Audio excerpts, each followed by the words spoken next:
E eu comecei sempre trabalhei com homeopatia como medicinas suplementares, né? Porque é uma coisa que sempre me falou alto na alma, uma coisa que sempre me deu paixão. Receitar ibuprofeno, antibiótico e corticoide, eu via que não curava ninguém, e eu queria uma coisa que realmente curasse as pessoas. E homeopatia, eu fui apresentando a homeopatia na faculdade, no terceiro ano da faculdade, me encantei com a homeopatia, e desde o terceiro ano da faculdade eu estudo homeopatia. Depois eu fiz o curso de pós-graduação, me titulei homeopata, me titulei pediatra. E quando eu comecei, o boom do autismo começou, eu comecei a ter muitos casos de autismo no consultório, né? E eu simplesmente não sabia lidar com essas crianças, que eu não conseguia nenhuma melhora com homeopatia, estava ficando assim, extremamente desiludida, né? E aí eu comecei a estudar, a buscar, e alguns pais, como se você, pais das crianças no espectro, são os pais extremamente bem informados, né? Então eu aprendo muito com eles, né? E aí um dos pais me falou da cisaterapia, que é um tratamento dentro da homeopatia, de desintoxicação com homeopatia. Aí eu fui buscar o que era isso, fui estudar, fui para o Canadá, fiz um curso no Canadá de cisa, né? Me qualifiquei como terapeuta de cisa, voltei para o Brasil e comecei a praticar o cisa, né? O que é o CISA aí, doutora? Cisaterapia Para quem não conhece. a cisaterapia é uma terapia baseada em homeopatia que busca a desintoxicação das crianças do espectro, porque a gente sabe hoje em dia que as crianças do espectro autista, elas têm uma carga de intoxicação ambiental extremamente grande e que a gente acredita que um dos pilares para a criança entrar no espectro é a questão genética e a outra é a contaminação ambiental. Então, o cisaterapia, ela trabalha exclusivamente desintoxicando todo o processo, desde a gestação até a vida até da criança toda, né? Então, é um trabalho muito bonito, eu tenho muitos bons resultados, não vou dizer para vocês que não funciona, funciona super bem, né? Eu uso como, na realidade, eu faço uma terapia coadjuvante, né? Ela me ajudou muito e me ajuda até hoje. Mas aí o Wilson apareceu na minha vida com o Felipe, né? E ele é muito curioso e muito investigativo, né? E ele me falou do REAC, que ele entrou em contato com uma mãe que fez essa terapia com essa criança, com a filha dela. No Canadá, inclusive, né? Não foi? E sabe que não tem Canadá. REAC no Canadá? Ela fez isso, acho que foi no México, se eu não me engano. Isso mesmo. Né? Aí ele me passou o telefone do rapaz, do médico que trabalhava com isso aqui no Brasil, e eu imediatamente, na hora do consultório, eu mandei a mensagem para o colega. E o colega, muito solícito, que foi o Marcelo Bonanza, né? Hoje é muito amigo, E o Marcelo me respondeu, e foi muito solícito, e falou que estava indo um grupo de médicos, o médico que trabalhava, ia ter um curso de autismo na neuromodulação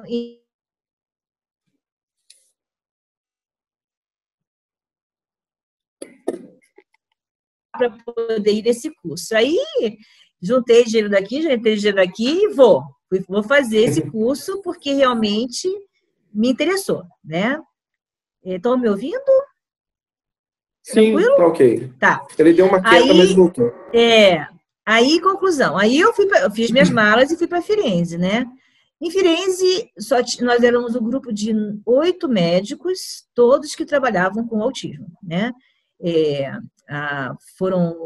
Foi muito interessante, né? Tínhamos alguns problemas de ordem pessoal, mas foi muito bom. E, tecnicamente, o professor tem um gênio muito forte, como todo italiano, né? Italiano tem uma personalidade muito, muito forte. Então, o professor ele não é muito hábil assim no lidar com as pessoas, mas eu percebi que ele tinha um conteúdo assim muito grande em termos de médico, né? E um grande pesquisador, né? E me encantei com a proposta as bases científicas a qual ele se baseou para criar essa máquina, né, que é patenteada por ele. Só que o curso foi voltado para o autismo, né, mas só que não existe nenhum trabalho dentro de autismo com REAC, né? E a gente voltou muito animado a gente fazer um trabalho aqui no Brasil com o REAC, né? Porque ele iria nos dar esse apoio, né? ele deixou isso bem claro, que ele ia dar todo o apoio para a gente se a gente montasse um grupo de estudo aqui com autismo. Nós voltamos, o grupo ficou muito coeso, o grupo é amigo até hoje, né? Nós ficamos muito amigos, né? E nós voltamos para o Brasil com a firme determinação de fazer isso funcionar no Brasil, né? Lógico que algumas pessoas no Brasil já estavam usando, né? Não eram muitas, mas tinha algumas, né? Alguns pioneiros aí, e usando também empiricamente dentro do autismo, com resultados excelentes, né? E aí a gente voltou e eu coloquei na cabeça que eu vou fazer uma pesquisa com autismo. Sim. E aí, né? Aí nós consegui entrar, me aproximei do mestrado na PUC, na faculdade, comecei a conversar sobre um projeto com autismo no REAC, a coisa está fluindo, né? Eu consegui fazer o convênio da PUC Paraná com o Instituto Rinaldi Fontane em Firenze, né? Esse convênio já está estabelecido, então está tudo pronto para começar uma pesquisa, estava tudo pronto para começar, até vir essa pandemia que deu uma esfriada em tudo, né? Mas então, hoje agora... a doutora está fazendo o mestrado com base no REAC e autismo. Isso, em autismo, tá? Que logo, né, ótimo. Espero que em 2 a 3 anos a gente já tenha o resultado dessa pesquisa, tá certo? Sim, ótimo, é tudo muito difícil no Brasil, né? Mas a gente, com muita luta, a gente consegue, né? Então, essa é a história. O Ililson que foi que me apresentou o REAC, né? E eu sou muito grata a ele por isso. É mais ou menos por aí. A gente ia até para a Bahia, que começamos com a doutora, né? Falei, ó, vamos para a Bahia, que o doutor Marcelo Bonanza atendia lá, né? Nós vamos dar um jeito, não sei como, mas nós vamos atrás. E a doutora falou, não, espere, deixe a gente ver se é seguro esse tratamento, como é que funciona, para seguir a linha de tratamento que o Felipe já tinha tendo, né? Que é nosso filho é o Felipe. E porque não adianta você atirar para todo mundo de lado, né? Você tem que ter uma linha de tratamento para o filho. E aí a doutora falou, não, o REAC vai seguir essa linha de tratamento e vai ser muito bom pro Felipe. E tem sido, foi muito bom e tem sido muito bom. Mas vamos lá, doutora. A gente tem aprendido muito. A gente tem aprendido muito com o REAC, né? A gente tem para mim foi uma coisa assim maravilhosa, não só para o autismo, mas para uma série de patologias na área psiquiátrica e na área neurológica, né? Eu tenho assim resultados assim, nunca fui tão feliz. Nunca vi uma coisa que funcionasse tanto na minha vida, né? Eu fico muito feliz em ver a melhora das pessoas. Não tem coisa mais maravilhosa do que a pessoa vir e sabe resgatar a felicidade, resgatar a funcionalidade da vida, né? Isso é um prazer assim imenso. Eu vivo em função disso, né? Então, realmente, gente, hoje em dia eu não conheço nenhuma terapia mais profunda e mais regeneradora do que o REAC. Não é propaganda, gente, é fato, né? Então, vale a pena, eu acho que o Rinaldi merecia o Prêmio Nobel da Medicina, né, pelo que ele inventou. Ainda um dia ainda vou reconhecer isso nele, né? Mas é difícil, né? Mas vamos reconhecer, né? Mas a gente tem trabalhado firme e estudado bastante. A doutora citou a felicidade das pessoas, né, doutora?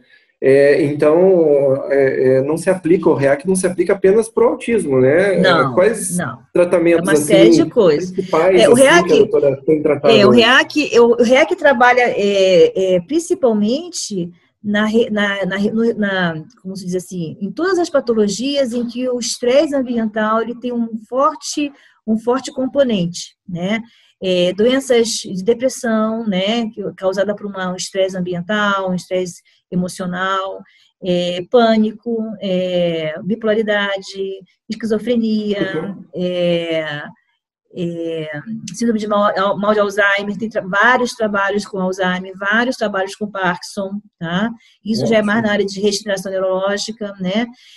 Eu tenho colegas ortopédicos trabalhando com dor, com resultados fantásticos. Lógico, tem vários protocolos, né? Sim. Então, cada protocolo, esse que nós trabalhamos, que são esses 2 protocolos, né? Esses são os básicos, né? Mas eles têm 60 protocolos. E em uso clínico tem 20, mas o resto é tudo para uso experimental, né? Mas tem muitos protocolos. Então, diabetes, né?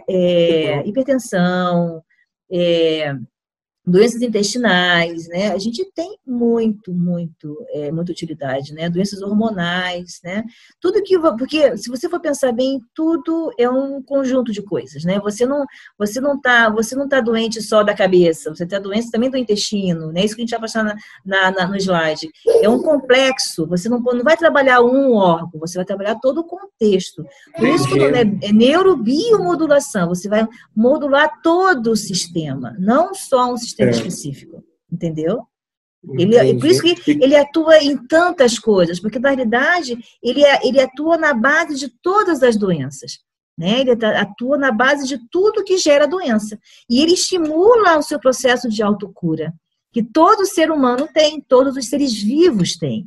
Todos nós buscamos o nosso processo de cura. E isso é uma coisa fisiológica. Então, a neuromodulação com tecnologia REAC, ela faz isso, ela faz o organismo voltar para o seu sistema de produção de se autorregular de maneira fisiológica. Entendi. Entendeu? Entendi. Tá? E como é que funciona isso? A doutora elaborou um esqueminha para eu vou passar para vocês, combinado? Vamos lá. A definição de autismo, acho que todo mundo já sabe, pela DSM, a quinta edição da DSM, né, que é a revista de doenças mentais americanas, que determina definições de doenças mentais. A última edição foi de 2013, né? Então, ele aglomerou, não é mais uma doença, autismo é o transtorno do espectro autista, que engloba várias doenças do desenvolvimento do sistema nervoso central, como transtorno invasivo do desenvolvimento, né? Déficit da comunicação e na interação social, síndrome de Asperger, também é considerado autista, né? Transtorno desintegrativo da infância, também está dentro do espectro, né? Esse espectro pode ter um comprometimento cognitivo ou não, que tem muitas crianças que não têm comprometimento cognitivo, né? E a criança pode também ter ou não comprometimento de linguagem, isso também não é obrigatório, tá? Embora a maioria delas tenham comprometimento de linguagem. E algumas crianças no quadro do espectro precisam de apoio substancial ou muito apoio substancial. Isso vai depender do grau em que está a criança. Tá? Quais são os sintomas do transtorno do espectro autista, né? Além desse que eu já citei, né? Além desses sintomas todos de comunicação de linguagem, déficit de desenvolvimento neurológico, nós temos outros sintomas muito interessantes que, na maioria das vezes, também está presente no autismo, que é a alteração no sistema imunológico, crianças que adoecem com muita frequência, principalmente no primeiro ano de vida, tomam muito antibiótico por questões de infecções de vias aéreas superiores, né? Entre outras doenças também. Problema digestivo, que é muito comum, né? Eu posso dizer que eu acho que 60% das crianças do espectro têm problema digestivo, que eu acho que é um dos problemas que mais nos dá trabalho, né? E o distúrbio do sono, que também é uma coisa bem frequente, né? Rosenthal é um cara que estuda bastante autismo e ele que fala sobre isso, tá? Então, o que a gente vê no transtorno do espectro autista? Que todas essas alterações estão interligadas, né? Nós temos problemas imunológicos, com deficiência imune, com alergias, com doenças autoimunes, com inflamação crônica, principalmente intestinal, inflamação crônica do sistema nervoso central. Temos problemas por causa do sistema imune, nós temos um problema também de desbiose intestinal, deficiência de enzimas, aumenta a permeabilidade intestinal por falta de uma função intestinal saudável, inflamação intestinal e má absorção, né? Nós temos deficiência, e junto com isso nós temos polimorfismos genéticos, depressão de glutationa, estresse oxidativo, toxicidade ambiental e disfunção mitocondrial. Então, todos esses sistemas vão levar aqui a uma disfunção neurológica. A gente não sabe o que vem primeiro, se é a disfunção neurológica que leva a isso ou se é isso que leva à disfunção neurológica. O que a gente sabe é que existe um processo inflamatório cerebral, tá? Que é corroborado pela dificuldade de se produzir serotonina no sistema digestivo, pela dificuldade de se estabelecer um sistema imunológico saudável e pela dificuldade de diminuir o processo inflamatório sistêmico, certo? Então, vocês veem, é uma doença multifatorial e que atinge multissistemas, tá? O REAC ele vai agir principalmente aqui, porque dentro dos estudos da neuromodulação, o cérebro ele comanda tudo isso aqui. Então, quando a gente atua principalmente no cérebro, você vai modular o sistema imune, você vai modular o sistema endócrino e você vai diminuir o processo inflamatório. Entendi.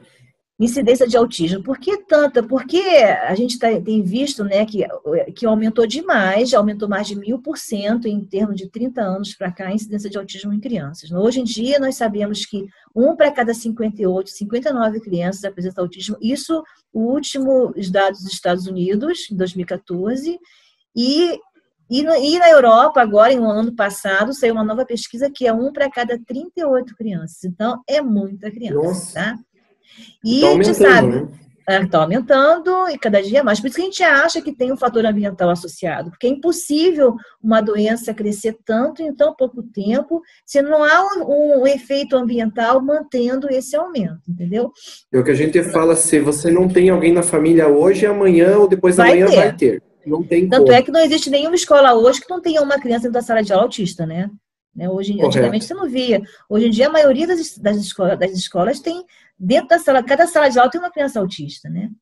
Então, Sim. olha, e a incidência é de 4 meninas para uma menina. E isso é uma coisa que intriga muitas pesquisas, existem vários trabalhos dentro dessa linha. Por que as meninas são menos atingidas do que os meninos, né?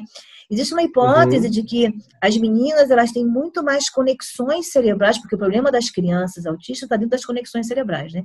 As meninas têm muito mais conexões interneurônio do que os meninos. Então, quando elas têm uma deficiência de comunicação interneural, como elas têm muito mais, elas conseguem se disfarçar mais, não aparecer tanto. Então, geralmente, são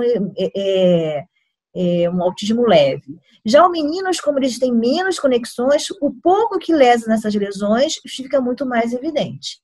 E a menina, quando ela aparece, geralmente ela tem um quadro mais grave, principalmente na fala, pior do que o dos meninos. Então, Não sabia, doutor. As meninas têm muito mais dificuldade de melhorar, de responder à terapia do que os meninos, né? Entendi. Meninas sempre é um desafio, tá?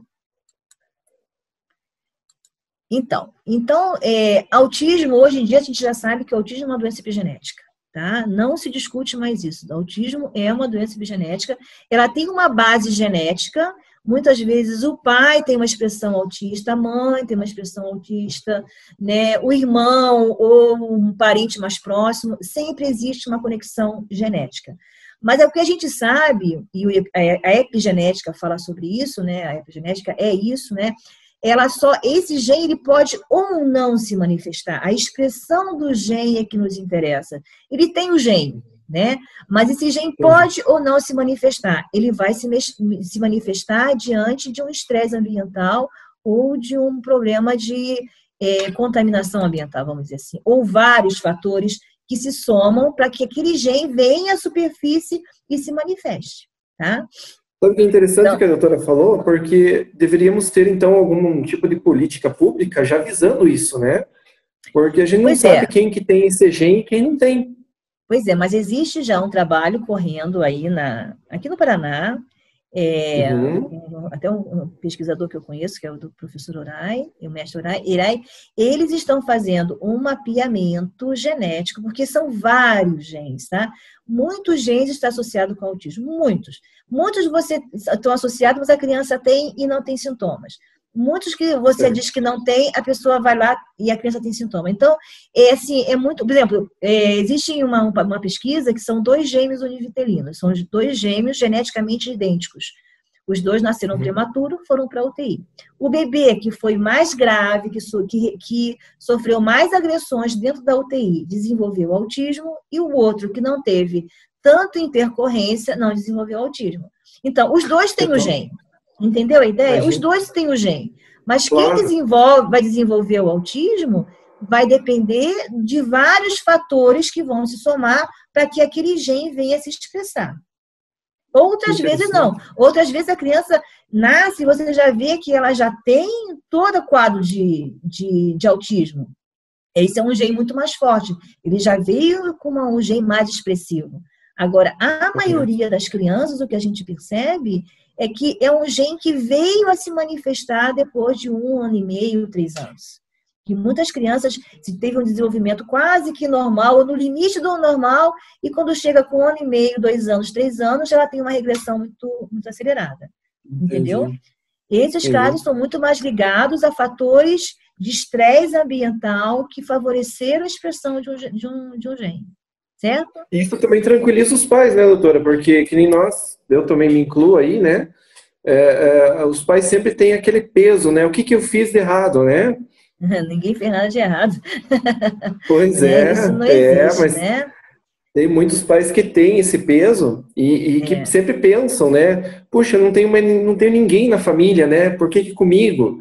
Né? O que eu fiz de errado? Será que eu ajudei, contribuí de alguma forma?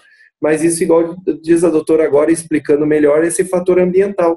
Que são Sim, o que fatores aconteceu. extremamente importantes. Uhum. Então existe sempre um fator ambiental que leva à expressão genética. Sempre não, na maioria das vezes, né? Tem exceções, tá? Mas a maioria das vezes isso que acontece, né? Então, o transtorno do espectro autista, o sistema nervoso central, é muito importante, porque tudo começa no sistema nervoso central, porque a alteração de desenvolvimento deles é dentro do sistema nervoso central, é ele que está com dificuldade de se desenvolver. Então, é por isso que a neuromodulação é tão importante, porque você vai trabalhar, vai resgatar a capacidade desse sistema nervoso voltar a se desenvolver, né? E quanto mais precoce a gente intervém, principalmente no 2º ano de vida, melhor é a resposta, tá? Porque você tem um sistema nervoso central ainda todo para se desenvolver. Então, a gente atuar bem precocemente, o resultado é bem melhor. Isso na minha experiência, tá? Certo. Então, o desenvolvimento neurológico alterado, o que nós observamos? Que dentro do espectro autista, o desenvolvimento do sistema nervoso central está alterado. Ele é mais lento, ele tem menos conexões sinápticas do que as crianças neurotípicas, tá? O que a gente observa também? Um aumento precoce do cérebro seguido de uma diminuição de crescimento. A gente vê isso hoje eu observo com muita cautela, coisa que eu não dava muita atenção antes, mas eu observo bastante o desenvolvimento cerebral de uma criança, porque se ela dá um pico no crescimento do período cefálico e depois começa a cair, a gente tem que ficar de alerta, porque muitas vezes o cérebro cresce muito rápido num determinado momento, nos primeiros 3 a 6 meses de vida, e depois ele começa a diminuir, certo? Entendi. E o crescimento em termos de tamanho mesmo, doutora, não como se fosse assim, houvesse um crescimento acelerado e depois ele regride. Ele começa a fazer poda, entendeu? Certo. Outra coisa que a gente percebe também é uma alteração no córtex cerebral das crianças com transtorno do espectro autista, alterações morfológicas dos elementos que compõem o eixo límbico, hipotálamo, pituitário e adrenal. Quer dizer, é o eixo principal que comporta toda a questão endócrina da criança. A gente vê que o sistema límbico da criança tem alterações na amígdala, que é um dos elementos importantes para o desenvolvimento da fala, né? Por isso que eles têm tanta alteração na fala. Então, e esse eixo límbico, hipotálamo, pituitário adrenal, ele fica no centro do cérebro, né? Ele se localiza bem no centro do cérebro. Então, existe alteração de córtex cerebral, existe alterações dentro do sistema límbico e existe alteração de conexão entre esse sistema endócrino com o córtex cerebral, que é o que comanda as ações e regula esse eixo. Está muito complexo? Não, estamos tentando acompanhar aqui, doutora. Tem alguns termos que não são da nossa habitualidade, nosso métier, né? Então, existem alguns trabalhos desenvolvidos para mostrar que esse eixo endócrino se estabelece no sistema límbico cerebral da criança, está alterado, foi um trabalho feito com cortisol salivar, né? E que demonstrou que vocês podem ver que na criança que está dentro do espectro autista, que são esses aqui, né? Ele é muito mais elevado do que as crianças neurotípicas. Então, quer dizer, é sinal de que as crianças vivem um estresse cortisol altíssimo. As crianças dentro do espectro vivem sob um estresse alto, refletido pelo nível aumentado do cortisol. E vocês veem que as meninas, elas têm um aumento muito maior do que o dos meninos, certo? Interessante. Então, o sintoma do transtorno do espectro autista se sobrepõe ao estresse crônico. É muito igual. Aquela pessoa que sofre estresse crônico é muito semelhante aos sintomas que existem no transtorno do espectro autista. Tá? Uhum. Então, o cortisol passou a ser um marcador de estresse crônico. E aí foram medir o cortisol nas crianças, né? Como está aqui no gráfico. Então, na maioria das crianças, o cortisol está aumentado. Isso são trabalhos, O que vários que é o trabalhos. cortisol, assim, doutora, num vocabulário bem mais simples, assim, Cortisol é o os hormônio pais? produzido, pela suprarrenal. Quando você, vamos supor, se você vê um leão na tua frente, né? O que você faz? Você vai liberar cortisol em altas doses para liberar adrenalina, porque você tem que correr. É uma É um situação de sistema emergência. defensivo, É um entende? sistema de tensão. Você está tenso ali, você tem que tomar uma decisão, você tem que sobreviver. Mesma coisa aqui. Uma coisa é um estresse crônico, assim, agudo. Você está na frente do leão, você tem que correr. Bah, beleza, eu corri, me salvei do leão ou não, né? Se eu salvei do leão, pô, o cortisol desce, se normaliza. Agora, Entendi. vamos supor você tem um estresse assim constante na sua vida. Você tem um chefe que te enche o saco 24 horas por dia. Você vai desenvolvendo um estresse crônico a tal ponto que o seu cortisol não baixa mais, e isso leva a uma série de alterações endócrinas, como diabetes, hipertensão, má digestão, problema intestinal, né? E você está sempre tenso, não dorme, não relaxa, não, né? E aí esse cortisol Alegria e fica no saúde, tal. né, doutora? Aí você pode morrer disso, né? E chega a um Claro. ponto tal, quando você não tem mais o que gastar de cortisol, você esgota a sua glândula suprarrenal e você tem um colapso do cortisol. Aí você entra num estresse, numa doença realmente definitiva no seu organismo. Muitas vezes se E é envolve. isso que nas nossas crianças, vou falar crianças, mas hoje em dia temos vários adultos sendo Adultos, diagnosticados, né, com autismo. A todo momento a gente vê isso. Então, então esse cortisol ele é sempre mais elevado. sim. E isso também tem que ser visto que durante a gestação, esse cortisol elevado, ele também é causa de autismo no bebê. Porque a mulher que vive sob um estresse alto, principalmente nas primeiras 20 semanas de gestação, elas têm muito mais chance de desenvolver, de gerar crianças dentro do espectro do que as outras que não. Então, isso também é importante dentro da gestação. Mulheres que têm estresse muito alto, mulheres muito estressadas, elas são muito mais propensas a ter filhos com problemas de neurodesenvolvimento do que as outras que não, certo? Vai a dica, né, para repassar aí para familiares aí. Por isso que eu digo, né, a mulher quando está grávida, ela devia ser super protegida. A sociedade inteira devia proteger, porque a gestação depende muito dos fatores externos que estão cercando ela, entendeu? E a A gente doutora falou bem, perdeu. assim, em termos de sociedade, deveria proteger. Porque Aham. chega um momento que existe em certas famílias que a mulher grávida ela tem que trabalhar. Às vezes Sim, a não tem maioria das saída vezes ela para tem que ela naquela trabalhar. família. E a E é maioria das vezes o estresse quase vem do 100%. trabalho. O estresse vem de Sim, dentro do trabalho, tá? correto. Então, o estresse crônico na criança, no espectro autista, é aquela criança que não tolera nada, aquela criança que todo mundo diz que é mal educada, que é birrenta, que falta, né? E não é. É uma criança que ela está no limite o tempo inteiro no limite. Se não coloca naquela posição que ela quer, ela entra em estresse. É uma criança extremamente estressada. Vocês que convivem com seus filhos, vocês sabem disso. É que é uma criança É. que se qualquer coisinha tira ela do equilíbrio. Não basta muita coisa, é só tirar uma coisa do lugar que ela queria, pronto, já vira um dano sacuda, né? Sim. Então, o transtorno do espectro autista tem alteração dos mecanismos alostáticos. Os mecanismos alostáticos são os mecanismos que mantêm o nosso organismo em equilíbrio, em sintonia. Assim, que tenta compensar as alterações hormonais, endócrinas, imunológicas, é aquilo ali que está organizando para que tudo fique bem. Então, no transtorno do espectro autista, ele perde essa capacidade de reequilibrar os seus hormônios, o seu sistema imunológico. Então, a alteração do sistema nervoso autônomo, principalmente quando os estímulos são de ordem social ou emocional.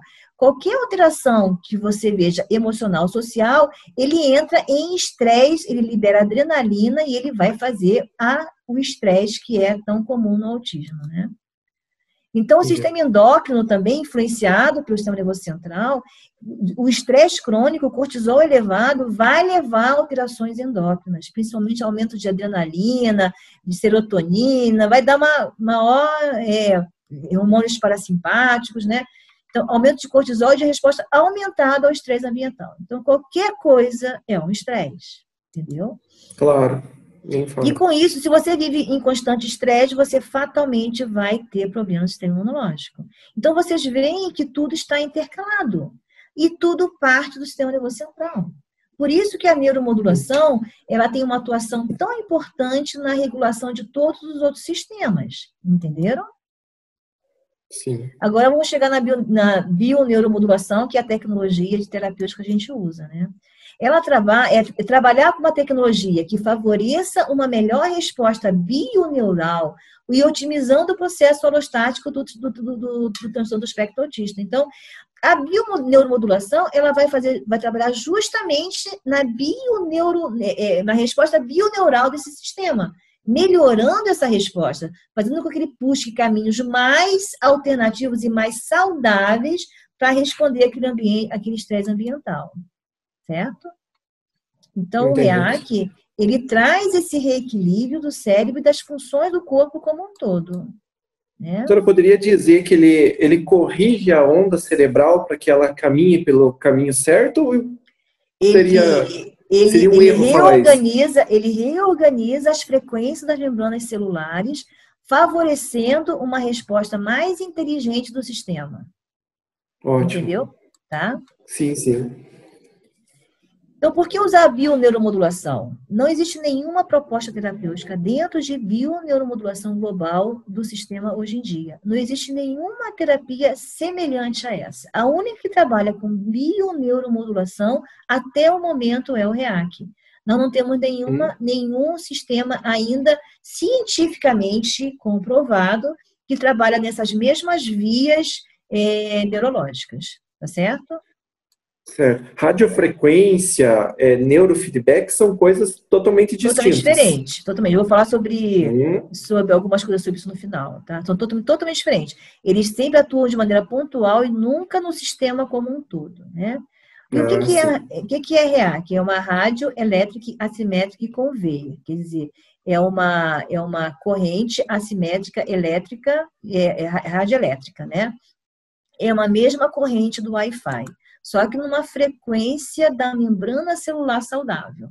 Então, quando eu coloco o manípulo em contato com o sistema humano, eu vou estimular os sistemas a funcionarem melhor. Ou seja, a orelha, ela nada mais é do que um biosistema, ou seja, uma micro-representação do todo o corpo. Se vocês forem perceber bem, a orelha é como se fosse um feto de cabeça para baixo. A gente chama de um microsistema. Nós temos microsistema no olho, na orelha, no pé, né? Então, foi escolhido a orelha por ser de fácil acesso, só por isso. Então, quando a gente coloca o manípulo em contato com o sistema humano, você vai introduzir uma corrente radioelétrica, você vai emitir uma corrente radioelétrica. O seu sistema vai se acoplar a essa corrente para tentar entrar numa frequência igual a dela, é como se ele estivesse fazendo equalizando com aquela corrente, entendeu? Totalmente indolor, né, doutora? Totalmente indolor e nada invasiva, né? Que é maravilhoso para as crianças, né? Então, é uma terapia de neurobiomodulação. A gente estimula o sistema nervoso e todos os sistemas biológicos, tá? Uma modulação. Otimiza a neurotransmissão encefálica globalmente, tá? Melhora a resposta ao estresse ambiental, depressão, ansiedade e pânico. Existe bastante trabalhos dentro dessa área, tá? E otimização do sistema alostático, ou seja, o sistema de equilíbrio orgânico, né? Modula a questão, os genes. Existem muitos trabalhos dentro de modulação gênica que a terapia de REAC, ela atua otimizando genes, tá? E favorece o processo de self-healing, que é o processo de autocura, tá? Isso citado por o Zippo, tá? O princípio de funcionamento da tecnologia REAC, tá? É a emissão de uma radiofrequência de 5,8 GHz e 2,4 GHz com intensidade 0,7 mV. Coloquei aqui só para vocês saberem que existe uma coisa bem séria, né? A interação entre a emissão do manípulo e o campo eletromagnético do paciente produz um terceiro campo, que é um campo autólogo, de 5 a 60 milivolts. Ou seja, eu não estou injetando uma corrente, eu estou interagindo a corrente do manípulo com a corrente do indivíduo, e esses dois vão gerar uma terceira corrente, que é a corrente correta de uma membrana celular saudável. Então, certo, concentra um impulso de 250 a 500 milivolts, essa terceira corrente. Tá?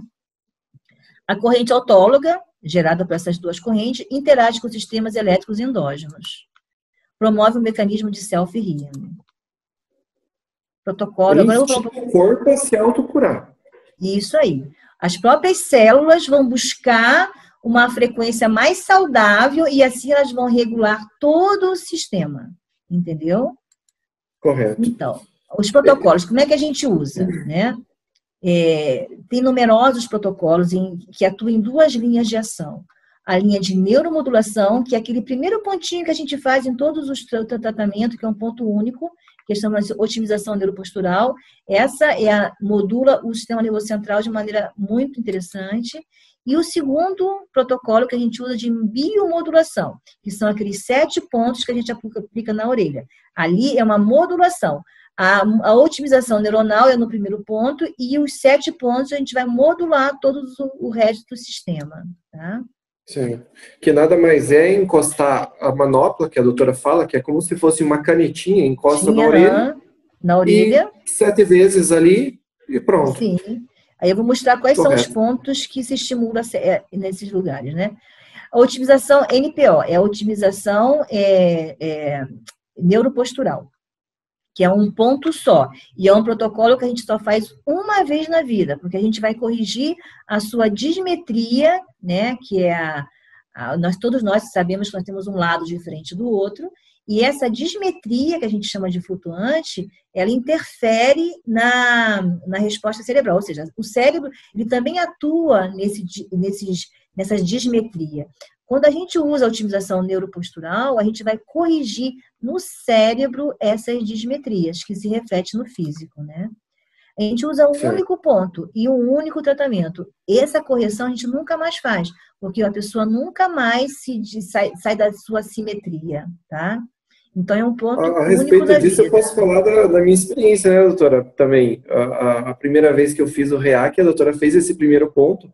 Na verdade, a doutora fala para ficar numa certa posição, fazer um certo movimento com o corpo, e a gente não consegue fazer de uma forma, da forma que deveria.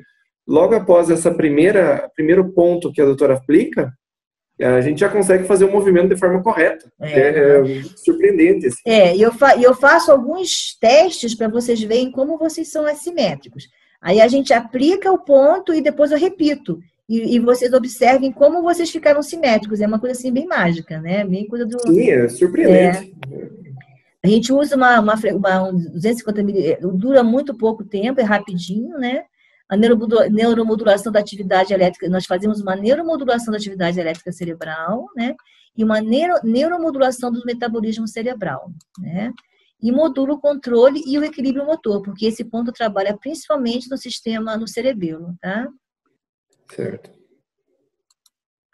Esse é o ponto. Aí, se vocês observarem bem, isso aqui, olha, a orelha é um feto de cabeça para baixo. Aqui é o bumbum e aqui é a cabeça. E se você for ver, esse ponto cai bem na coluna torácica da pessoa, certo? Esse é o ponto da otimização neuropostural, tá? Interessante. Agora, a otimização neuropsicofísica, tá? Como o nome mesmo diz, né, nós vamos otimizar tanto a parte física como a parte psíquica, né? Então, a gente vai promover uma biomodulação do sistema como um todo, vai trabalhar com 7 pontos do pavilhão auricular, tá? Os 7 pontos são estimulados 18 vezes, que representa um ciclo, tá? E ele vai promover o controle somático psíquico, quer dizer, toda a parte de controle do sistema psicológico da pessoa, né, do psíquico. Então, essas são a localização dos pontos, né? Aqui são os 7 pontos, tá? Aqui é o ponto vegetativo que atua no sistema nervoso autônomo, que é um ponto muito importante para controle do estresse, né? Na medicina chinesa chama-se Shimen, ou Menchen, né? Aqui embaixo é o da suprarrenal, que a gente vai trabalhar principalmente com o sistema endócrino. Esse aqui é o ponto do estômago, a gente vai trabalhar com a questão de seletividade alimentar, né? Absorção, intestino, né? Esse é o ponto do coração, que a gente vai trabalhar a questão do coração, que está muito ligado ao estresse também, né? Esse aqui é o quinto ponto, que é do occipito, né? Esse aqui é o ponto do hipotálamo, e esse aqui, o último ponto, é do córtex pré-frontal, que também as crianças têm muita alteração. Então, você percebe que nós pegamos a maioria do sistema, o sistema como um todo aqui. Nós estamos otimizando vários sistemas aqui dentro, né? Por isso que é considerado o protocolo mais completo que tem. A gente não vai para nenhum outro protocolo sem pelo menos fazer 3 vezes esse ciclo aqui, certo? Interessante. E para falar um pouquinho, nós temos agora um novo protocolo, né, que está vindo especificamente para as crianças autistas, que esse protocolo foi lançado 2 dias antes do lockdown, né? Nós fomos para São Paulo no sábado, fomos apresentados ao protocolo, fomos treinados no protocolo, e eu ia voltar na semana seguinte para instalar o protocolo na minha máquina, e aí deu o lockdown e eu não pude mais fazer, né? Só tem 2 pessoas usando esse protocolo lá em São Paulo. Os resultados são extremamente promissores, tá? Ótimo. Eu tô louca para usar e já entrei em contato com o representante, e ele ficou de me dar uma posição, porque eu vou ter que ir para o Rio Grande lá em Porto Alegre, de carro, levar a máquina para me poder habilitar a máquina para fazer esse protocolo. Mas logo eu vou ter esse protocolo em mãos, tá? Vamos saber novidades, então. Muito bom. Eu estou super animada em fazer, sabe? Talvez até o trabalho do autismo na PUC seja em cima desse novo protocolo, tá? Então, outras terapias que a gente aborda, né? E que são essas terapias comportamentais dentro das áreas médicas, dentro da área de pesquisa, são as que melhores dão resultados no autismo. Não existe nada melhor que trabalhar com as terapias comportamentais, como terapia ocupacional, pedagogia, psicologia, ecoterapia, musicoterapia, terapias sensoriais, natação, né? São as terapias com melhor desempenho no transtorno do espectro autista. Então, não dá para a gente fazer só a neuromodulação. Com a neuromodulação, a gente vai abrir uma janela e aí as terapias entram com tudo para aumentar essas sinapses cerebrais. Então, as coisas se trabalham juntas, não se trabalham separadas. O melhor resultado é quando você associa as terapias comportamentais com as neuromodulações. Tá certo? Isso é algo que todos os pais vão aprendendo no decorrer do tempo, né? Que não existe uma receita de bolo, né? Cada criança é uma criança totalmente diferente da outra. São mundos muito diversos. Precisar de uma certa terapia, outra de outra, para podermos ir evoluindo elas, né? Isso aí. Então, como eu tinha te falado, a terapia, existe uma outra terapia que se fala de terapia de neuromodulação, mas que não é igual à nossa terapia de neuromodulação com REAC, tá? Isso é uma terapia de estimulação magnética transcraniana, né?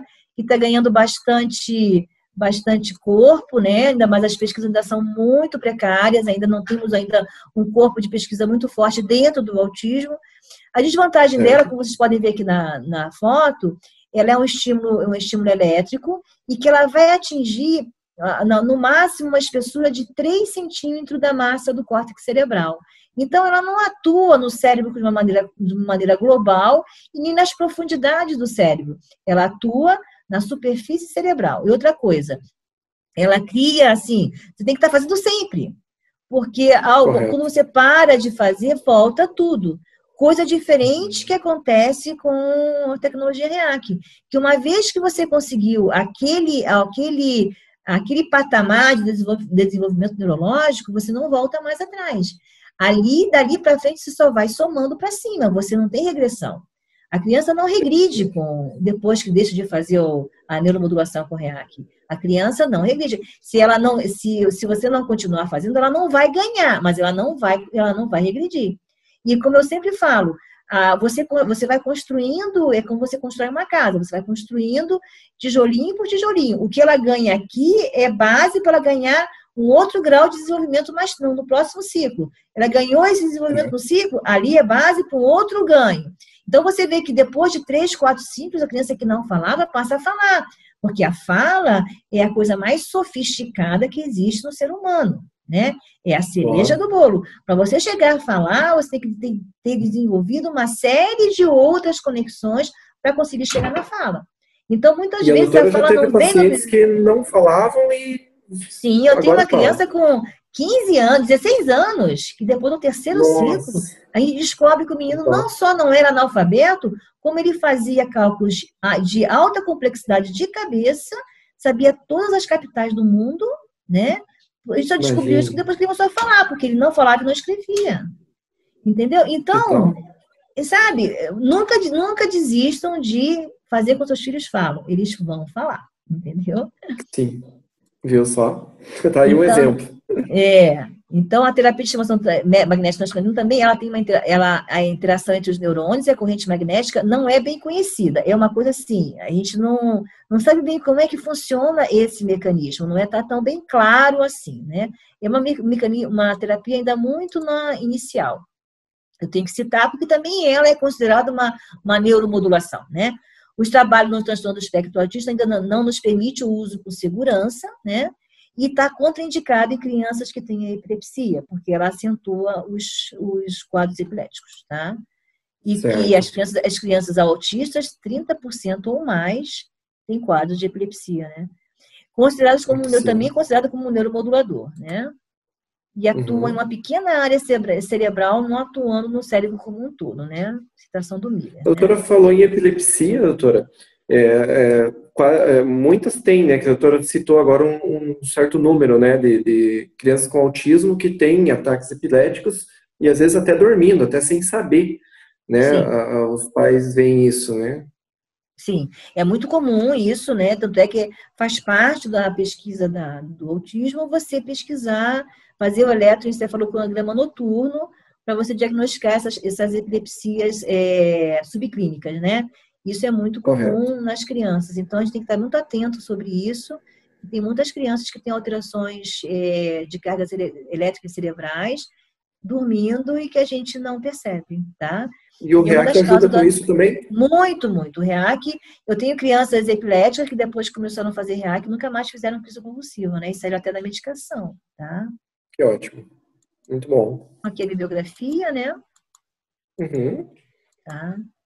E é isso aí. Então vamos lá para as perguntas agora. Doutora, fiquei algumas dúvidas ali, e são dúvidas que outros pais também podem ter aí. Primeiramente, tem alguma idade para fazer? Como é que é isso? Qualquer um pode fazer? Não, qualquer idade, qualquer um pode fazer, qualquer faixa etária. Eu comecei a fazer num bebê de 9 meses, que a mãe começou, ele não estava obedecendo ao desenvolvimento normal neurológico, levou no neurologista, e o neurologista fez o diagnóstico de autismo com 9 meses, coisa rara, né? A gente nunca faz diagnóstico de autismo com 9 meses, mas ele tinha um agravante que descobriu-se depois, com a investigação do caso, essa criança tinha feito um AVC intrauterino. E ela desenvolveu autismo. E aí nós fizemos o primeiro ciclo, ela só fez um ciclo, gente. E ela não sentava, não segurava tronco, não sorria, não tinha contato ocular. Essa criança, com um ciclo só, ela já passou a sentar, já passou a sorrir, já passou a interagir com as pessoas. Foi assim, uma coisa lindíssima. Então, quanto mais precoce, menos de 1 ano, se possível, eu estou fazendo em bebês. Em irmãos de crianças que são autistas, né, os irmãos que nascem de crianças autistas, eu preconizo que a gente faça a neuromodulação na gestação, para melhorar o desenvolvimento neurológico dessa criança, e logo assim que nasce, para a gente otimizar esse sistema nervoso central, para que ele não venha a desenvolver, trabalhar de maneira profilática, né? Não venha a desenvolver nenhuma alteração no desenvolvimento do sistema nervoso central. Esse aparelho, a intensidade dele é sempre a mesma, ou dependendo do protocolo ele muda a intensidade? Você veja que o primeiro protocolo é uma frequência, o segundo protocolo é outra frequência, né? E cada ponto tem uma frequência. Vamos supor, eu tenho que fazer sempre na mesma sequência. Se cometer algum erro e eu não apitou, eu não tenho que continuar na minha sequência. E eu não posso fazer a sequência diferente, entendeu? Porque cada ponto, eu fiz essa pergunta para ele, inclusive. Cada ponto tem uma frequência específica. Então, eu não posso mudar a frequência dos pontos. Tá? O roteiro dos pontos. Entendeu? E as reações, doutora? Eu sou um que vive chamando a doutora ali. Felipe tá assim, Felipe tá assado. E os demais aí? Reação sempre há, né? Reação é uma coisa assim, isso acontece com a homeopatia, a gente também vê isso na neuromodulação. Por quê? Você está mexendo, você está estimulando, é como eu sempre falo, você quando quer limpar um quarto sujo, você tem que entrar nesse quarto, levantar a poeira, tirar tudo de sujo, limpar o quarto, limpar tudo e colocar tudo de volta. Vai levantar poeira, vai levantar reações, porque você está remodelando, você está relocando energia ali dentro. Então, sempre tem reação, tá? E essas reações, quando vêm, são reações que a gente sabe que são extremamente positivas, que vai haver um ganho muito grande depois. É sinal que a criança está sendo responsiva ao tratamento. Nós temos que administrar isso, que a criança fica sem dormir, volta a andar na ponta do pé, volta a fazer birra, mas isso tudo são coisas muito positivas, é sinal de reorganização cerebral. Entendeu? Então, não é para ficar, não vai estar regredindo, não está regredindo coisa nenhuma. Espere que vocês vão colher o resultado. Tá? E sempre altera em algum ponto sempre que às vezes a gente nem se imagina. Se não alterar, é porque não deu certo. Entendeu? Mas altera. Se não deu reação, eu fico assim, tem alguma coisa errada. Entendeu? Tá certo, doutora. Eu não sei se os demais têm alguma pergunta, podem ficar à vontade aí para a doutora. Ou se alguém escreveu alguma coisa ali, pode. Patrícia, tem alguém que fez alguma pergunta? Podem abrir o microfone agora, galera. Agora podem abrir o microfone. Eu acho que agora, então, você pode parar de compartilhar a tela, tia. Eu achei que você fosse ainda compartilhar outros slides. Eu tenho umas perguntas práticas, né? Mas eu nem sou só de curiosa mesmo e já fiz a neuromodulação 2 vezes. Mas de quanto em quanto tempo você indica para criança, para quem está fazendo tratamento de autismo fazer? E assim, essa live está falando especificamente de pessoas que têm transtorno do espectro autista. Mas é uma terapia que pode ser usada em todo mundo, né? Sim, é uma terapia que pode ser usada em qualquer quadro de estresse ambiental, né, como eu falei, tanto depressão, ansiedade, síndrome bipolar, transtorno do medo, síndrome do pânico, traumas, síndrome pós-traumática, Parkinson, mal de Alzheimer. Gente, mal de Alzheimer é uma coisa maravilhosa, o resultado. Então, são várias coisas, né? O que eu preconizo, né? Qual é a minha experiência? A minha experiência para a criança autista, 3 ciclos. Os 3 ciclos são os 3 ciclos de ouro, que eu chamo, tá? A cada 3 a 4 meses tem que repetir esse ciclo. Depois do terceiro ciclo, você vê o desdobramento total do processo, sabe? É uma coisa maravilhosa. O terceiro ciclo é o terceiro ciclo. Depois a gente vai avaliar se a criança vai fazer a cada 6 meses, a cada 3 meses, dependendo do grau de comprometimento, eu mantenho a sugestão de cada 3 meses ou espaço para cada 6 meses, dependendo do que a criança está evoluindo. Mas os 3 primeiros ciclos, eu gosto muito de fazer de 3 a 4 meses de intervalo. Agora, uma pessoa como você, Patrícia, que fez a neuromodulação, que não tem grandes problemas, né? Mais questões, né, de estresse ambiental, você é ideal fazer uma 2 vezes por ano, né? Agora, uma criança autista, o ideal é fazer a cada 3 a 4 meses, né? Eu tenho crianças que estão fazendo comigo desde que eu comecei, tem 3 anos, né? E o resultado delas hoje são maravilhosos, e são mães que estão ali, e cada vez que faz, esse ciclo ele ganhou aquilo, esse ciclo ele controlou aquilo. Então, a cada ciclo você vai vendo o ganho que a criança tem. O que eu observo? Que a criança volta a se desenvolver. Que o sistema nervoso central dele, que estava parado no desenvolvimento, volta a fazer evolução. E isso é muito bom. Então, quanto mais você estimula, e não tem contraindicação. Eu não posso fazer por menos de 3 meses, porque ela ainda está no processo de otimização.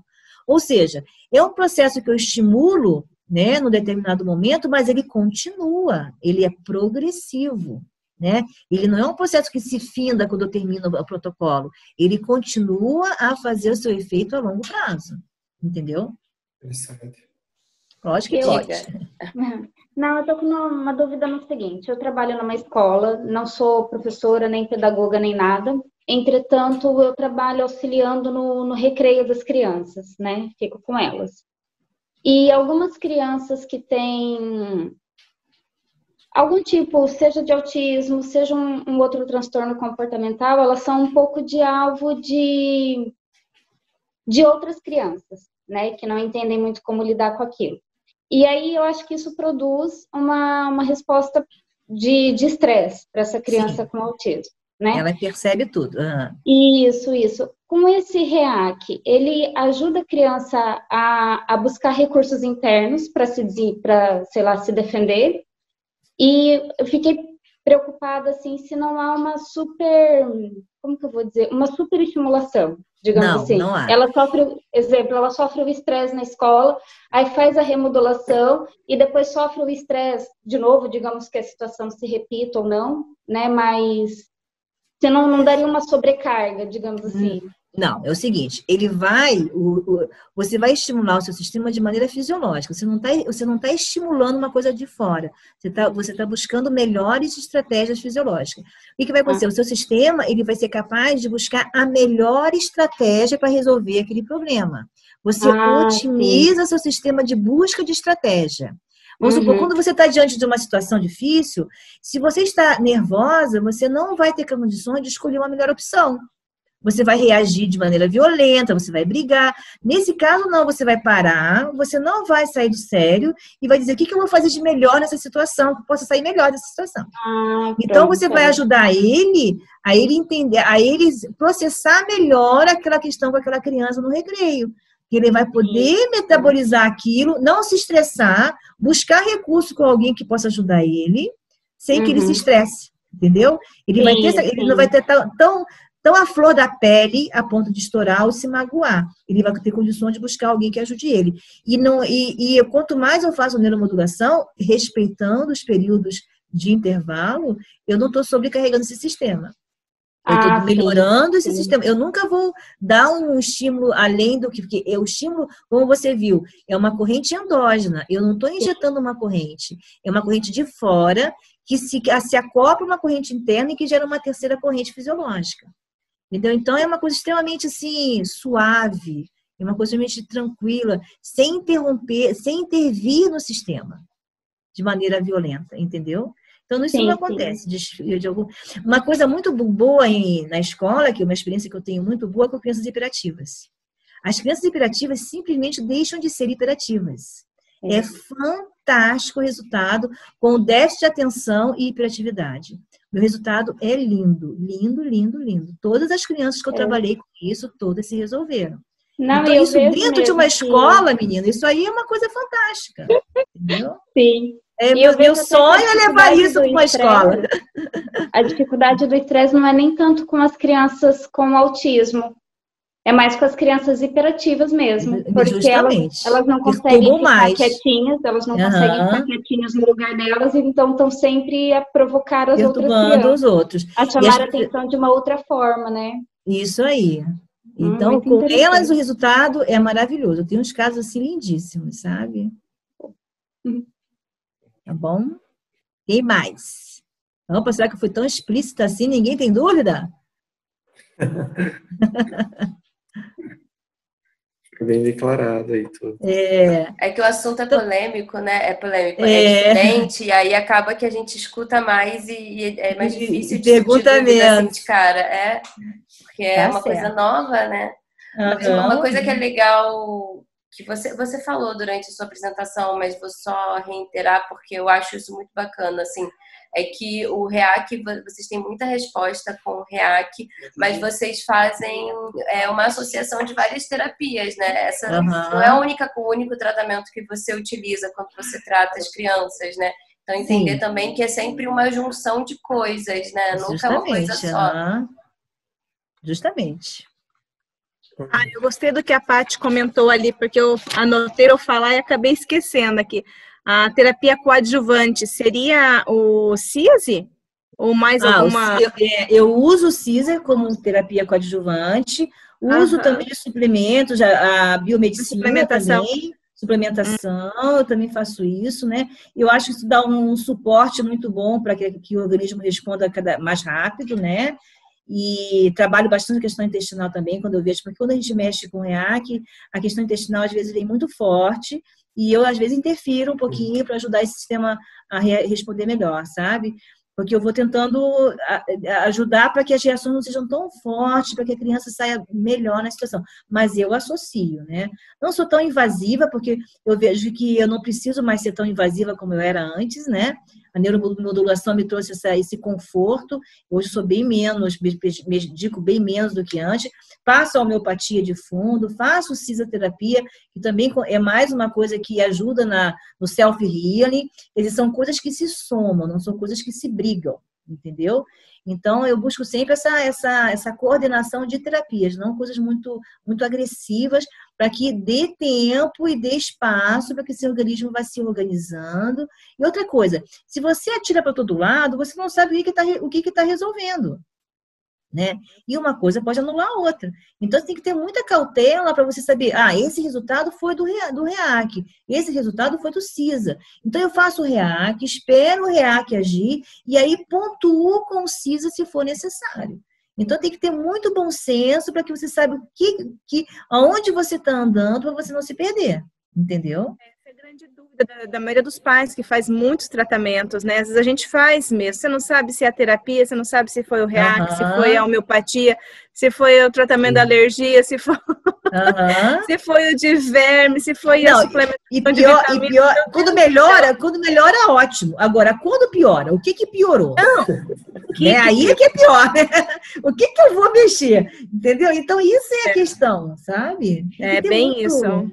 É bom fazer com cautela mesmo cada coisa. E saber que caminho você está andando para você não se perder, né? Porque é muito fácil se perder, né? É muito fácil se perder.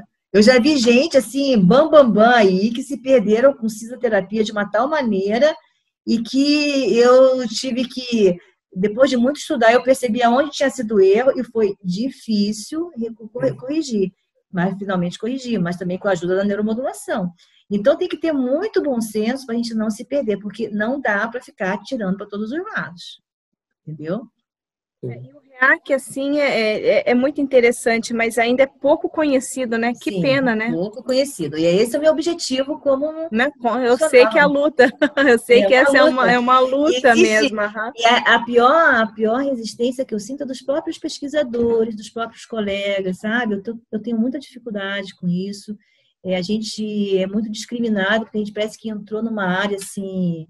De bruxaria, acha que, sabe, uma coisa não científica. Eu tenho, na minha dificuldade, é tirar isso dessa ideia de que isso não é científico, para passar para que as pessoas percebam que isso é uma coisa extremamente científica, entendeu? E a resistência que a gente sente dentro da faculdade, dentro das universidades, é justamente essa resistência de não. Eu tenho tido dificuldades, você não tem noção das dificuldades que eu tenho sentido para fazer a pesquisa, né? Mas eu vou lá, eu não desisto fácil, eu vou fazer isso. Sim. É assim, né? Os pais vão tendo a busca, a necessidade, as coisas vão acontecendo. A gente sabe que às vezes não é no nosso tempo, mas... E a maioria das vezes é a sociedade que puxa isso, é a sociedade que exige, né? Agora nós estamos conseguindo que os convênios aceitem a pagar a terapia. Isso é um grande ganho. É um grande ganho. Né? Aí também dissemina o conhecimento, né?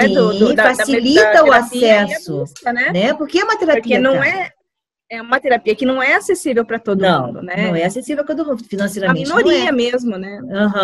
E por isso que eu quero. Eu acho que nossa luta e o que eu sinto, por exemplo, eu sinto que no meu grupo nós temos um grupo de neuromoduladores, né? Que trabalha com isso.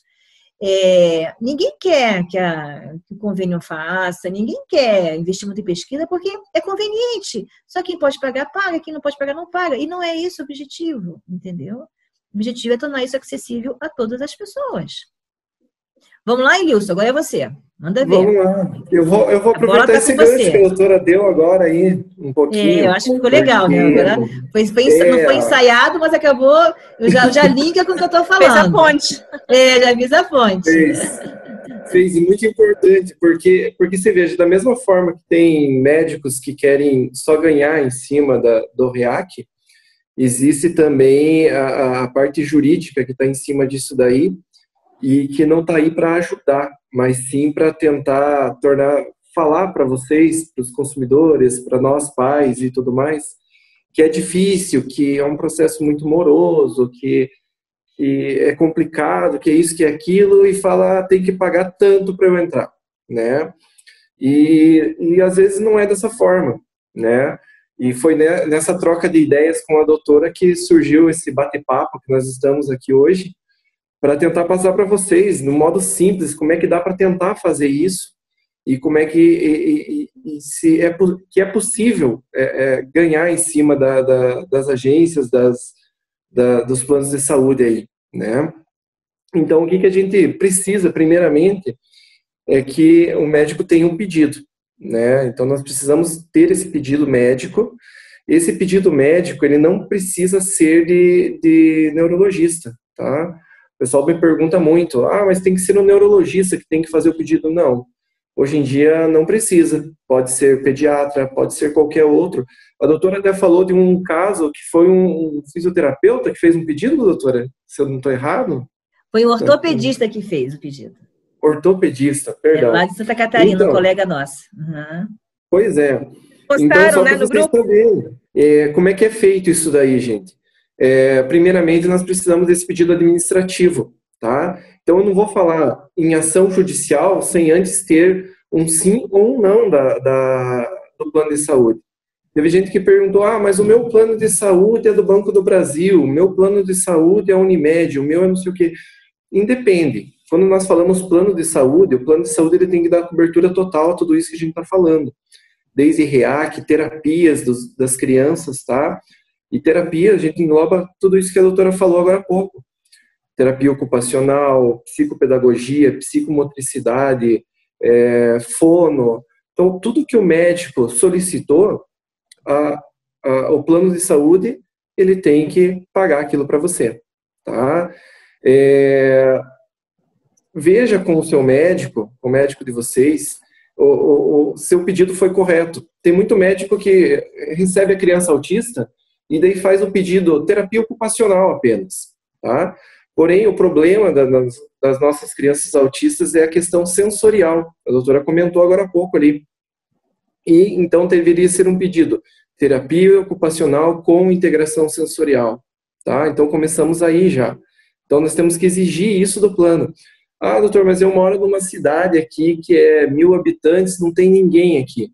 Então o plano tem que pagar a tua viagem para a cidade mais próxima, tá? Todos os gastos, os custos de viagem, o plano tem que pagar para você ir lá e fazer a devida terapia com o profissional gabaritado, tá? Então, mas está muito trabalhoso, vou aceitar essa terapeuta aqui mesmo. Você não vai ter a evolução necessária que deveria ter. Como a doutora falou, o REAC mesmo, ele trabalha em conjunto com as demais terapias. E aí você vai falar, puxa, o REAC não dá certo. Mas não é só o REAC. Então, é um conjunto de terapias que nós temos que trabalhar com todos eles e fazendo os devidos pedidos da forma correta, tá? É que nem se fosse o Aladim da lâmpada, né? Você tem que fazer o pedido certo. Se você não fizer o pedido da forma correta, você vai receber o que você pediu, da forma errada, tá? Então, nós temos que pegar, primeiramente, o médico competente, sempre, tá? O médico vai fazer toda a listagem de terapias que é necessária, certo? Normalmente, pede-se tudo isso de uma vez só, né? Então, senão você vai ter vários pedidos. Você vai ter um primeiro de terapias, depois o outro de REAC. Então, quem não fez ainda, faz uma vez só, engloba tudo num pedido só, tá? Outra coisa, nós temos um pedido normal, que é, vou citar a Unimed, que a grande maioria tem a Unimed hoje em dia aqui, né? A Unimed faz um pedido, leva o pedido médico lá para eles dão um protocolozinho simples para você, falam, ficou para análise, amanhã nós temos a resposta, tá? E, às vezes, aquele pedido simples, você não vai conseguir. Porque ali, nem eles sabem o que é REAC. Ninguém sabe quase. São poucos que sabem. E ali, a parte de analistas deles, que vem aqui do Paraná, né, dependendo da Unimed Federação Curitiba, muito menos vão saber sobre isso. Então, se você levar daí o teu pedido do REAC, por exemplo, devidamente detalhado, pode ser teu de próprio punho mesmo. Ah, doutor, não quero gastar com advogado, não tenho dinheiro agora para gastar com advogado, é muito caro, puxa, inventa 1001 desculpa, né? Faz um pedido teu explicando o que é o REAC de próprio punho, pede para o médico, quem tem acesso à doutora Márcia, ela faz, explicando de próprio punho o que é o REAC, como é que vai se fundar todo o tratamento, tá?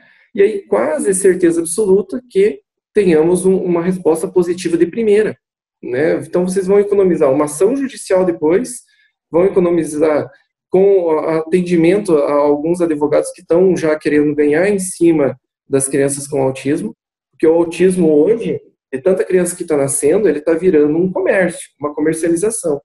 Então, todos vocês devem ter muito cuidado com quem que vocês buscam, qual médico, qual advogado, qual terapeuta, certo?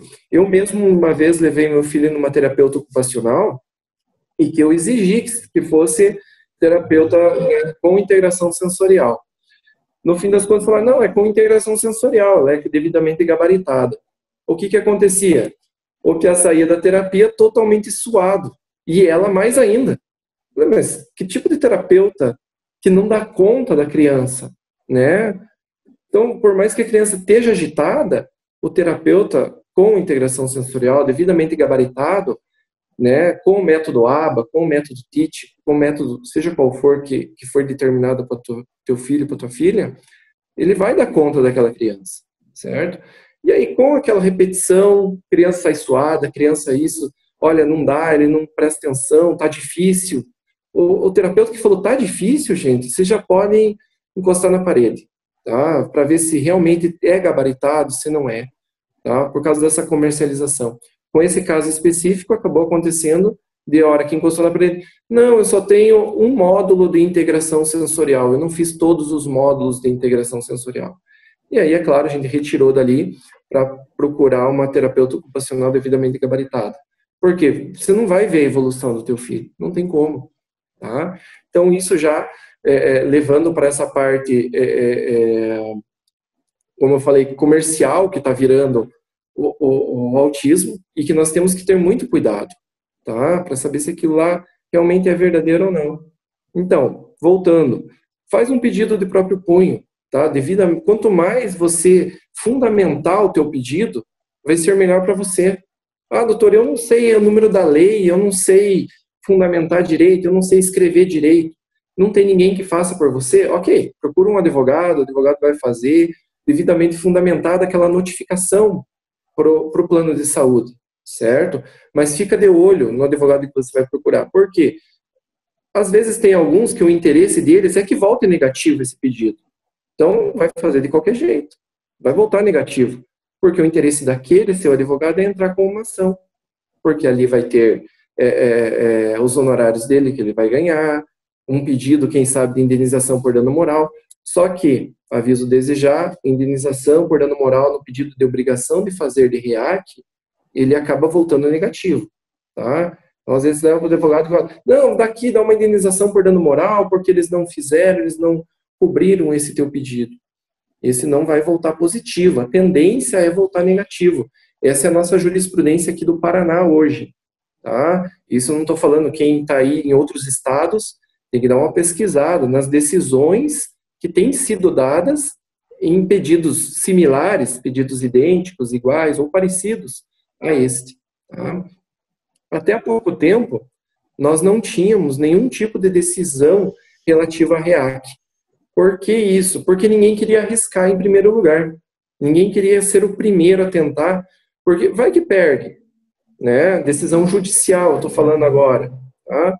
Vai que perde. Eu vou perder o dinheiro dos honorários do advogado, eu vou ter que pagar honorários para o outro advogado ainda, fora o estresse, a dor de cabeça e ficar correndo atrás e tudo mais. né? Então, até eu fui indagado há pouco tempo, por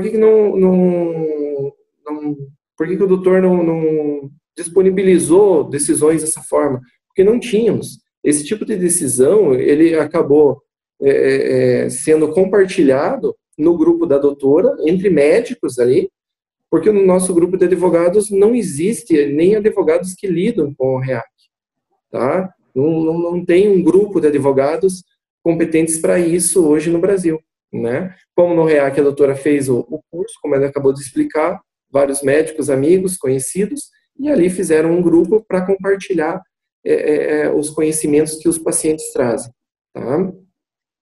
Eu vou falar um pouquinho dessa decisão aí que a doutora postou no grupo, certo? Essa decisão, ela é uma decisão liminar, tá? Ela não é uma jurisprudência pacificada. O que significa isso? Significa que ela pode ser revertida ainda ao final. Então, hoje vamos falar no método bem brasileiro, está pipocando algumas decisões liminares, que são a primeira decisão. Então, você entra com uma ação e você pede desde já que o juiz libere aquela terapia para você. O juiz libera. Chega ao final, se o juiz for convencido por o plano de saúde, seja qual for o seu, o juiz é convencido de que aquela decisão liminar foi errada, ele volta atrás. Ele vai voltar. Ele vai cassar a liminar e não dar o direito teu da terapia. Pode acontecer isso? Pode sim, pode muito bem. É mais difícil, mas pode. Então, tendo essas decisões liminares, nós já podemos nos basear nelas para outras decisões liminares. Tá? Então, seja quem for que queira ingressar com uma ação hoje, que tenha tido o pedido negado, da forma como eu expliquei agora há pouco para vocês, fez certinho, foi negado o pedido, entra com ação. Ok, a gente se baseia nessa decisão de liminar, que é uma jurisprudência, só que não é uma jurisprudência pacificada. Não é uma ação entrou, ganhou. Agora está ganho para todo mundo, viva. Não é assim, gente. Tem que ir com calma, né? Dá para entrar com a ação? Dá para entrar. A tendência de ganho é grande, não é certeza 100%, tá? O juiz pode errar, certo? Mas hoje nós tivemos uma notícia bem boa, que a doutora até me deu um pouquinho antes de começarmos esse bate-papo, que foi dessa paciente dela, e que me procurou aqui, ela falou, como é que eu faço, tal, faz o pedido, tá? Verifica com eles, faz um pedido dessa forma como eu expliquei para vocês, bem detalhado, bem certinho. Se eles negarem, aí a gente entra com a ação. Gente, eles deferiram de primeira. Então, dá certo, tá? Nós já vimos que dá certo. Só que, vejam, cada uma é uma ação diferente que vai ser ingressada. Cada uma é um pedido diferente. Tá? Fora isso, voltando a falar um pouco nas terapias que eu citei ali, só para não esquecer de comentar com vocês, tenham bem atenção com que tipo de tratamento que vocês vão fazer com essas crianças autistas ou adulto autista também hoje em dia. Tem muito adulto autista sendo diagnosticado. Então, existem vários métodos. Existe o TEACH, existe o ABA, existe o Floor Time, existe o Denver, tá? E até há pouco tempo eu fiquei sabendo um tal de Jasper, uma coisa assim, não sei se estou falando da forma correta, tá? Mas, dependendo da idade da criança, um tipo de método de tratamento é bom, dependendo da idade da criança, outro tipo de método vai fazer com que a criança evolua mais, tá? O mais utilizado hoje é o ABA, tá? Mas existem outros e muito bons. Isso daí cabe a outra profissional depois falar também, tá ok? Mas então, quando é feito o pedido, seja a doutora Márcia, seja quem for o médico que faça o pedido, destacar bem, psicóloga com ABA, psicóloga com o método TEACH, psicóloga com isso, com aquilo, né? Integração sensorial, TO com integração sensorial, e assim por diante, certo? O que uma criança vai precisar de uma terapia, a outra não vai precisar. Tá? O pessoal falou, vamos fazer uma ação em conjunto, né? Isso às vezes não é viável, porque o que é bom para uma criança não vai ser bom para outra. Tem criança que precisa de fisioterapia, outra criança não precisa de fisioterapia. Isso tudo vai depender do pedido médico, tá certo? esse pedido pode ser feito por qualquer médico, não precisa ser neurologista. Muita gente fala, tem que ir no neurologista? Não, não precisa. Desculpe ser repetitivo em relação a isso, tá? O que mais? Eu tinha anotado aqui mais uma coisinha que eu ia falar. A defesa dos planos, hoje em dia, eu atuo com contra planos de saúde já faz um bom tempo, tá, gente? E a defesa deles é só no seguinte sentido. Essa terapia, esse tratamento que você está solicitando, não está no rol da ANS. Essa é a defesa deles, tá? A gente se baseia, o rol da ANS, ele é exemplificativo, tá certo? Porque o direito, hoje, ele não tem como acompanhar a medicina.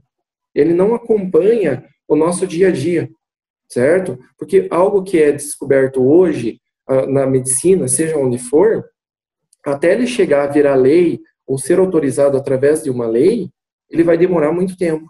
Então, ele não tem como acompanhar a evolução de tudo isso aí. Um exemplo é o REAC mesmo, certo? Então, foi feito o pedido, o médico solicitou, tem que fazer o REAC, é para fazer, vai melhorar, bem fundamentado, pode fazer o pedido que o plano de saúde deve arcar com isso, certo? Mas vai ter que enfrentar toda essa burocracia e a tendência é que dê tudo certo. Porém, há um trabalho todo aí por cima aí disso daí, tá? Eu vou ficar mais por base nisso daqui, mas vou abrir aí para vocês qualquer coisa para perguntas. Mas essa parte jurídica, ela é simples, eu falei de modo objetivo aqui para vocês, tá? Tentando passar que há como fazer sem vocês terem maiores problemas burocráticos, tá? Mas busca a pessoa certa aí na sua cidade, né? Busca o profissional certo, não vai haver problema nenhum em relação a isso, tá? Doutora? Tranquilo. Ótimo. Vamos conversar, vamos passar para conversar com todo mundo. Quem quiser abrir o microfone, fica à vontade. Eu já tenho uma pergunta aqui. Então, manda ver. Assim, eu vejo que a questão assim, das Unimedes, eu sei que cada uma é uma, né? Mas, por exemplo, quando é concedido as terapias através de uma Unimed e quando não é concedido por outra Unimed, eu fico pensando assim, o juiz, né? Ele não deveria usar como base aquilo que foi concedido por uma determinada Unimed? Eu vejo, às vezes, aqui onde eu moro, tem pais que ganham as ações, tem pais que perdem as ações, e, gente, é uma tristeza, são terapias simples, não tem nada de, tipo, não chega nem no nível de ter um REAC, sabe? Uhum. E é muito triste que eu vejo como os pais se sentem injustiçados, porque que, né, meu filho, que também tem Unimed, né, não pode ser tratado assim como o filho da minha colega que está sendo tratado pela Unimed. Você vê a dor dos pais, né, com isso. Não deveria... O que será que acontece? Eu não sei se às vezes é o processo de determinado advogado que não foi bem explicado, porque o juiz não tem obrigação de saber sobre tudo, né? Se tiver bem explicado, fica mais fácil, acho que na hora de analisar e dar uma decisão, né? Mas eu vejo aí... isso. Assim. Boa noite, Larissa, tudo bem? Boa noite, tudo bom? Tranquilo. Então, em relação a isso daí, existem diversos fatores, né? Eu teria que analisar o caso em concreto de cada um deles, né? Teria que olhar os processos e saber o que aconteceu em cada um dos pedidos, certo? Aqui no Paraná, em relação às terapias, isso já é consolidado, a jurisprudência ela é pacífica. Porém, eu sempre falo para todo cliente que vem aqui, quem é meu cliente já sabe, não existe ação ganha, 100% ganha. O juiz é um ser humano. Ele quer ser humano aí num dia, que nem nós, né? Então ele é passível de erro, tá? E aí complica, né? Ele erra, às vezes erra, tá?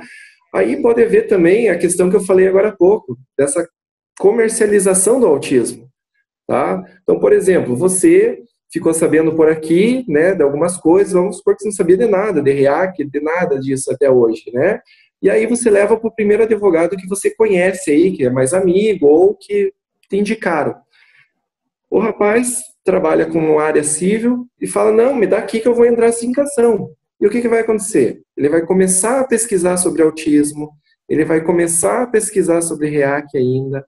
Então, há todo um caminho para ele trilhar, para ele chegar naquilo ali. Tá? Para ele chegar numa decisão favorável para ele, quem sabe. certo? Eu não sou advogado criminalista, mas, por exemplo, se chega alguém me pedindo alguma consulta e eu quero entrar naquela área ali, naquele dia, com aquele rapaz de cobaia, a tendência que eu perca a ação dele pode ser grande, né? Eu não sou experiente nesse caso, tá? Então, aí eu só citei para você já 2 fatores, né, que podem ter sido determinantes nesse caso, tá? Então, o ideal é sempre procurar quem entenda um pouquinho mais, né? Buscar os profissionais melhores na área, tá? Não digo profissionais mais caros, profissionais melhores, atuantes, que entendem da causa autista, certo? Às vezes eu brinco, eu não tenho nada contra nenhuma religião, pelo contrário, já fui em todas quase, né? Em missas, cultos e tudo mais. E a comunidade evangélica, ela é bem unida, a gente viu isso, por exemplo. Então, às vezes, o rapaz ali, vou cortar o cabelo, vai lá no fulano, que ele também é da igreja. Ok. Então, eu digo para trazermos isso também para a parte do autismo. Vai lá no fulano lá, que ele também tem um filho autista, ele vai entender você olhando olho a olho. Seja um médico, seja quem for, né? Seja um advogado, né? Ele vai te entender o que está acontecendo com você, o que é o REAC, e aí ele já vai estar com meio caminho andado para frente. Então, às vezes, o pai foi ou no mais barato, ou naquele que falou mais para ele, certo? Então, tem que analisar o caso em concreto, tá? Mas se a jurisprudência é pacífica, certo, aí em Santa Catarina, que as terapias são deferidas, esse tipo de terapia, se a pessoa seguiu a burocracia certa, os procedimentos corretos, não era para dar errado, né? Então, pode ter havido, sim, um erro no processo, tá? Mas é só com o processo em mãos para eu dizer, não sei como dizer agora, mas pode haver. Mas é triste, né? Bastante, bastante. Mas dá para recorrer, que nem diz, né? Tem os recursos para isso. Se perdeu, dá para recorrer? Como é que funciona um processo em si, tá? Então, nós temos a primeira parte, que é a liminar, que é o primeiro pedido que nós fazemos para antecipar a sentença. Então, a sentença é uma decisão muito longa. Às vezes demora 1 a 2 anos para nós termos uma sentença, tá? De um processo. Então, quando se trata de medidas urgentes, existe um pedido liminar, uma antecipação dos efeitos dessa tutela que a gente chama. E o juiz deferindo a liminar, a partir dali você já tem todas as terapias autorizadas até a sentença. A sentença só vai vir depois para confirmar ou não essa primeira decisão, tá? Vamos supor, não deu certo a liminar, não deu certo a sentença, ao recurso. Existe um prazo, tá? Normalmente é de 15 dias. Tá? O advogado interpõe o recurso, vai para o tribunal, que é a instância superior. Seriam os juízes de carreira, né? Aquele juiz que era muito bom na sua cidade, ele é eleito para o tribunal, ele sobe, e aí lá eles julgam esse pedido novamente.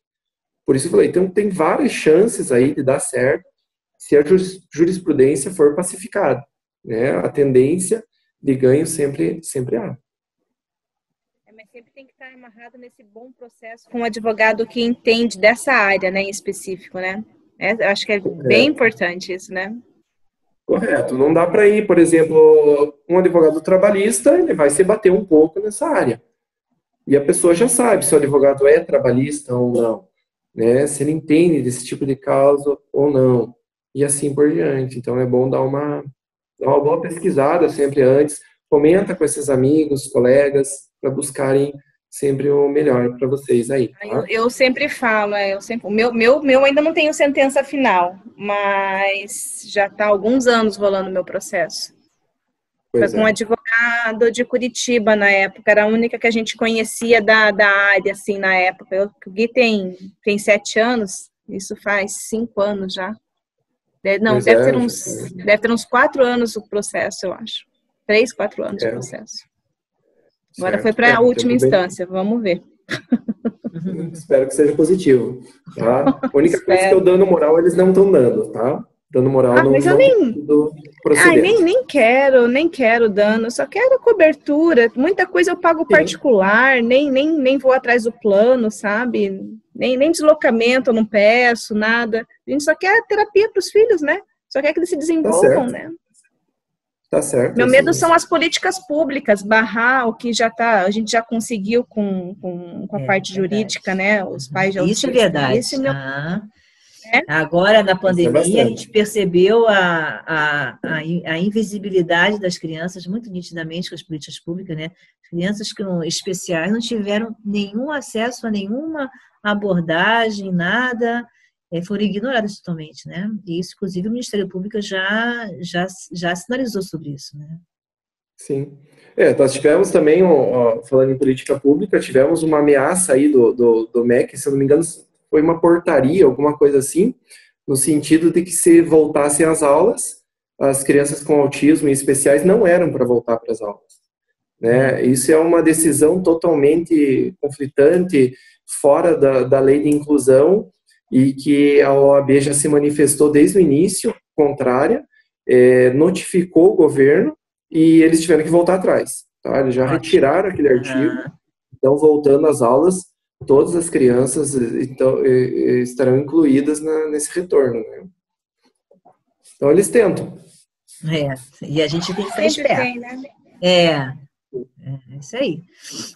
Acho que, então, se ninguém quiser falar mais, eu acho que a gente pode ir finalizando, né? Agradecer a presença de vocês que estiveram aqui com a gente hoje, a doutora Márcia e ao Wilson por compartilharem seus conhecimentos com a gente e tirarem nossas dúvidas. E a gente pode ir finalizando.